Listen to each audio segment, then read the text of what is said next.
DJ Dude, chop and screw.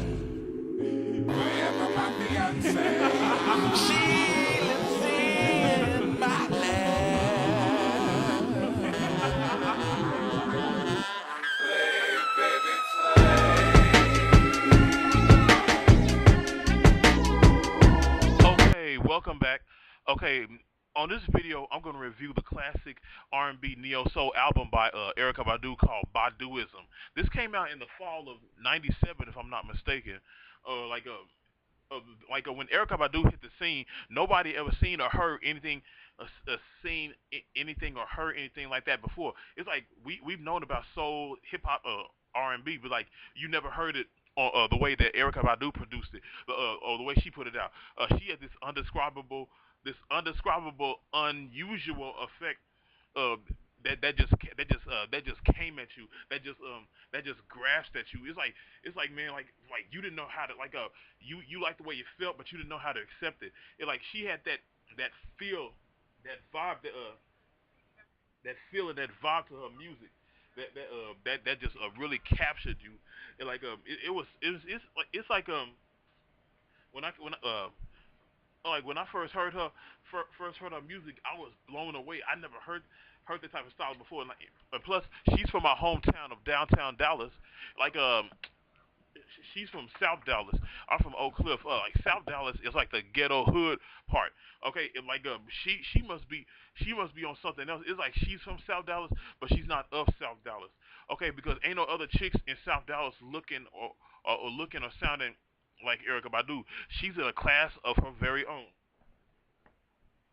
Okay, but I noticed like the way she present her music and the way she put it out, it just kind of blows you away. Like I was saying, when you heard this album, like you didn't you didn't know how to accept it because like here's this black woman with a big turban on top of her head singing, like her voice flows like honey, but like but she was full of this otherworldly vibe that you most people couldn't accept at the moment. Okay, this has 14 tracks on here. A few of the tracks on here are nothing but outros and intros and skits. She got this one skit. She talking about pick your Afro daddy, and she came onto the scene with her first single called On and On. I think like she was basically talking about like in the song On and On, like on and on and on and on. My cipher keeps rolling like a rolling. So I think either she was talking about herself metaphorically or referring to a simile of how the world keeps turning and it keeps going on, going about its business, even though it's filled with so much death and destruction and hate, with a dash of love in the midst of it. With songs like On and On, where she talking about, I was going underwater with $3.06. Yeah, you might laugh, cause you did not do your math. Like I don't know what she was talking about. If she was making that Earth reference when she said like $3.06, which is 360, meaning that the Earth rotates in a 360 degree, and like that's basically how it's that was her intro into the world with that unusual song. Uh, so my most intellects do not believe in God, but they fear us just the same.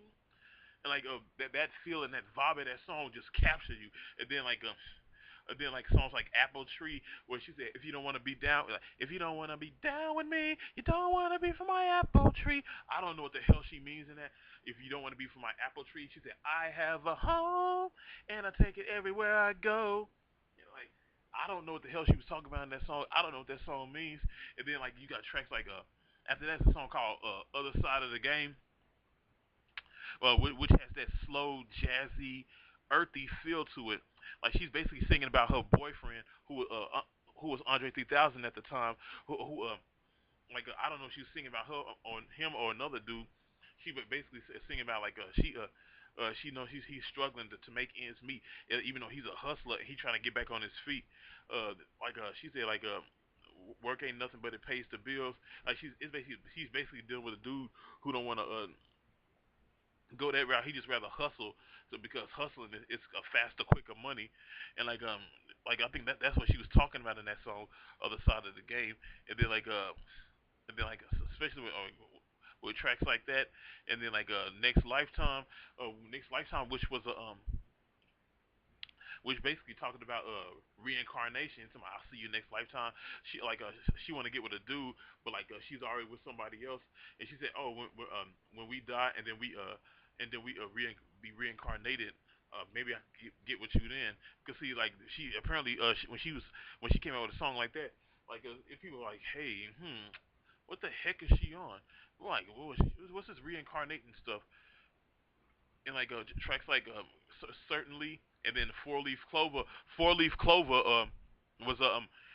was an ode to Atlantic Star. This is a four leaf clover. The track number 9 is a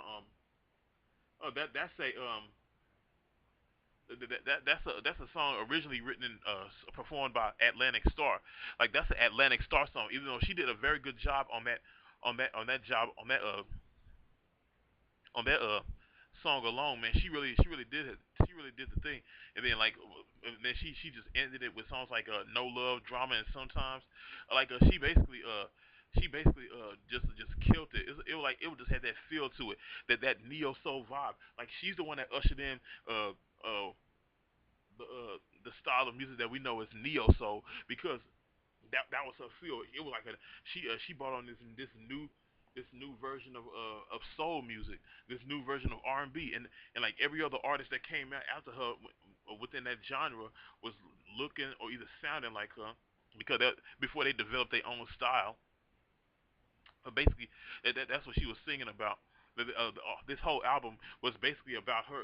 This is like a bowl of gumbo. Matter of fact, this is like a plate of soul food and ripped in the form of a CD. It just had that feel to it. It had that R&B neo soul feel to it. This is a very good album by Erykah Badu. Okay, from a scale to 1 to 10, I give it a 9. From a scale to 1 to 20, I give it a 19. You gotta go listen to this album. Baduizm is the ish.